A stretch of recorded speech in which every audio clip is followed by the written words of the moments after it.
Oke, kita mulai ya. Setiap trader, nggak peduli mau baru atau udah pengalaman, pasti pusing sama satu pertanyaan inti yang sama. Kapan sih waktu yang pas buat pencet tombol buy? Ini nih pertanyaan yang misahin antara profit yang konsisten sama kerugian yang bikin stres. Anda pasti pernah ngerasain ini kan? Ngeliat harga mulai hijau, langsung panik, beli, malah balik arah merah. Atau sebaliknya, Anda ragu-ragu dulu, nunggu-nunggu, harganya malah terbang ke bulan ninggalin Anda. Nah, ini dia nih, dilema klasiknya seorang trader. Jadi, kita tuh kayak kejebak di antara dua pilihan yang sama-sama nggak enak. Di satu sisi, ada spekulasi. Terlalu cepat masuk karena takut ketinggalan, yang seringnya malah jadi rugi. Di sisi lain, ada penyesalan karena ketinggalan kereta, peluang emas lewat gitu aja. Dua-duanya, sama-sama nguras modal dan mental kita. Gimana kalau kita bisa keluar dari dilema ini? Caranya, dengan ganti tebak-tebakan jadi sebuah sistem. Inilah yang kita sebut pendekatan sniper. Bayangin deh seorang penebak jitu, dia nggak nembak asal-asalan kan? Dia sabar nunggu momen yang paling pas. Yuk kita pelajari caranya. Nah, ini dia inti dari semua pembahasan kita. Tolong ingat baik-baik kalimat ini. Entry yang bagus itu bukan karena hoki atau satu indikator ajaib, tapi ini adalah gabungan dari dua elemen kunci yang ketemu, harga ada di lokasi yang tepat, dan kita dapat konfirmasi yang jelas. Biar gampang, kita pecah jadi dua langkah simpel. Pertama, kita jadi mata-mata dulu, cari titik strategis, ini yang kita sebut lokasi. Kedua, setelah lokasi ketemu, kita sabar nunggu sinyal, lampu hijau yang ngasih tahu kita kapan harus tembak. Oke, mari kita bedah langkah pertama. Oke, langkah pertama, menemukan lokasi. Ini tuh soal mengidentifikasi zona harga di mana kemungkinan harga buat mantul atau lanjutin tren itu tinggi banget, jadi kita nggak beli di sembarang tempat. Konsep utamanya itu namanya area of value. Gampangnya gini deh, anggap aja kita lagi nyari diskonan di mall. Kalau tren lagi naik, kita nggak beli pas harganya lagi di puncak kan? Enggak.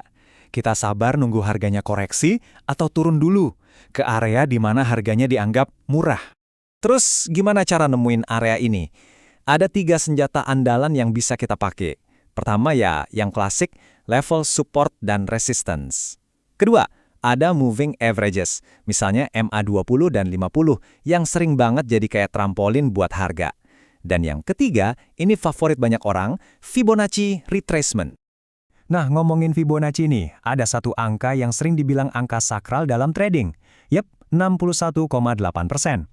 Kalau harga turun dan mantul kuat dari level ini, sering banget itu jadi pertanda bakal ada pergerakan yang gede. Coba deh perhatiin angka ini di chart Anda. Oke, lokasi strategis udah kita kantongin. Terus, langsung beli? Tunggu dulu. Justru disinilah kesabaran seorang profesional itu diuji. Kita sekarang masuk ke bagian kedua. Nunggu lampu hijau alias sinyal konfirmasi buat bertindak. Ini penting banget ya. Lokasi yang bagus itu cuma naikin probabilitas, bukan jaminan 100%. Banyak trader pemula kejebak di sini. Begitu harga nyentuh support, langsung hajar beli. Malah jebol ke bawah. Profesional itu sabar, mereka nunggu pemicunya dulu. Dan pemicu terbaik itu seringnya muncul dalam bentuk pola candlestick. Ada 2 jagoan utama di sini. Pertama pin bar atau hammer, yang ekor panjangnya ke bawah, itu nunjukin pembeli masuk dengan ganas, nolak harga turun lebih jauh. Kedua, bullish engulfing, di mana satu candle hijau gede nelen abis candle merah sebelumnya. Ini tanda jelas banget kalau pembeli udah ngambil alih kendali. Dan ini dia konfirmasi pamungkasnya volume. Kalau Anda lihat pola candlestick bullish yang kuat di area support, dan itu dibarengin sama lonjakan volume yang tinggi banget kayak gini, wah itu sinyal yang super kuat. Kenapa? Soalnya itu artinya uang besar, para institusi, kemungkinan besar lagi ikutan masuk ke pasar. Oke, kita udah punya rumusnya. Lokasi plus konfirmasi. Sekarang gimana cara pakainya di lapangan? Yuk, kita lihat gimana ini bisa diterapin ke 3 gaya trading yang berbeda. Setiap cara ada plus minusnya, tinggal sesuaikan sama kepribadian Anda. Ada 3 taktik utama. Pertama, buy on retracement. Ini buat Anda yang sabar, yang suka nawar harga. Risikonya rendah, tapi ya gitu, kadang bisa ketinggalan momen. Kedua, buy on breakout. Ini cocok buat trader momentum yang suka ngegas dan aksi cepat. Tapi hati-hati, ada risiko breakout palsu. Terakhir, buy on retest. Ini metode paling aman dan hati-hati, tapi ya butuh sabar tingkat dewa. Kita udah hampir di garis finish. Anda udah tahu di mana harus cari lokasi dan kapan harus bertindak. Tapi ada satu langkah terakhir yang hukumnya wajib. Langkah yang misahin trader amatir dari para profesional. Anggap aja ini pemeriksaan keamanan terakhir Anda. Saya ulangin ya. Ini tidak bisa ditawar. Sebelum jari Anda dekat-dekat tombol buy, Anda wajib tahu persis di mana Anda akan keluar kalau salah dan berapa potensi untungnya. Trading tanpa ngitung risiko itu ya sama aja kayak terjun payung tapi nggak bawa parasut. Dan aturan emasnya simple aja. Pastiin potensi keuntungan Anda minimal 2 kali lipat dari potensi kerugian. Contohnya, kalau Anda siap rugi Rp100.000, target keuntungan Anda minimal harus Rp200.000. Dengan begini, walaupun tebakan Anda cuma benar separuhnya, akun Anda tetap bakal tumbuh. Matematikanya dapat.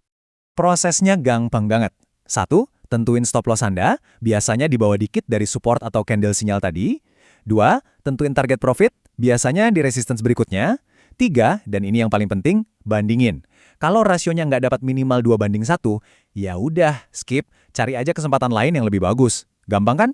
Jadi kita rangkum ya, ini dia 4 pertanyaan wajib sebelum Anda beli. 1. Tren besarnya lagi naik kan? 2. Harganya ada di lokasi kunci kan? 3. Ada sinyal konfirmasi yang jelas dari candle dan volume? Dan yang keempat, paling penting, di mana stop loss saya? Kalau semuanya bisa dijawab iya, baru deh Anda siap eksekusi. Nah, kita udah bedah semuanya. Kerangka kerja buat cari entry yang presisi udah ada di tangan Anda. Ini bukan lagi soal untung-untungan atau nebak-nebak, tapi soal proses yang disiplin. Jadi pertanyaannya sekarang buat Anda adalah, dari semua ini, bagian mana dulu nih yang mau Anda fokusin dan latih? Coba pikirkan.